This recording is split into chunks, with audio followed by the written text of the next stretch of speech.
চলে আসলাম লাউচাপড়া পর্যটক কেন্দ্রে। তো অনেকেই যারা এর আশেপাশে থাকেন বা যারা বকশীগঞ্জ, দেওয়ানগঞ্জ বা জামালপুর এলাকায় থাকেন তারা হয়তো এই লাউচাপড়া পর্যটক এলাকাটি হয়তো ভ্রমণ করেছেন।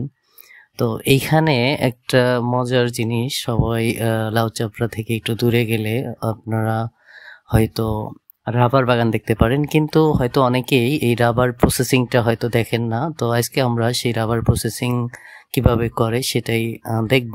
আর আমি দেখার পর আমি অনেকবার এর আগে এই লাউচাপড়া ঘুরতে গিয়েছিলাম, কিন্তু আমি আজকের আগে কখনোই এই রাবার প্রসেসিং এর যে সিস্টেমটা সেটা দেখি নাই। এই কারণে ভিডিওটি করা, যদি কেউ না দেখে থাকেন তো দেখতে পারেন। এখানে দেখতেছেন রাবার গাছ থেকে আনা রাবারের যে কোয়াশ বা অনেকে আঠা মনে করেন, সেটা গাছ থেকে চুয়ে চুয়ে পড়ে, যেটা সাদা হয়ে থাকে। তো এখানে এনে জড়ো করা হয়েছে।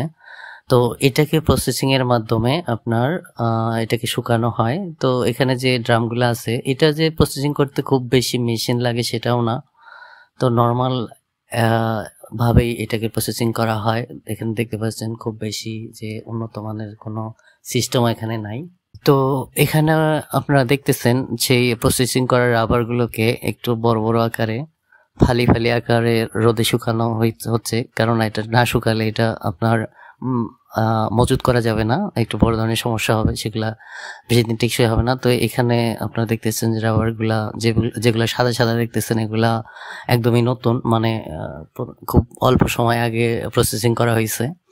আর যেগুলো একটু লাল লাল বা খয়েরি হচ্ছে বা খয়েরি খয়েরি হচ্ছে, সেগুলা আপনার অনেক আগে প্রসেসিং করা হয়েছে, রোদে শুকানো হচ্ছে। তো এখানে অনেকটাই জায়গা জুড়ে এগুলা এভাবে রাবারের কোয়াশ থেকে এভাবে রাবার প্রসেসিং করা হয়। এখন যে রাবারগুলা দেখতেছেন এটা সম্পূর্ণ খয়েরি কালার ধারণ করেছে। এগুলা একদমই রাবারের মতো টানলে লম্বা হয়।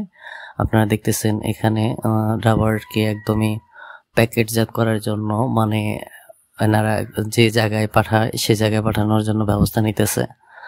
তো এই জায়গায় যারা আসেন, তো যদি চান আপনারা এই রাবার বাগানটা বা রাবার প্রসেসিং এর সিস্টেমটা দেখতে পারেন। তো আমি রাবার বাগানের কোনো ভিডিও করি নাই। তো অনেকেই যারা এখানে আসেন তারা হয়তো এই রাবার বাগানটা এসে দেখছেন। তো দেখলে এখানে আপনার রাস্তার মেন রোডের সাথেই আপনার ব্যানার বা সাইনবোর্ড দেওয়া আছে, এখানে এসে দেখতে পারেন।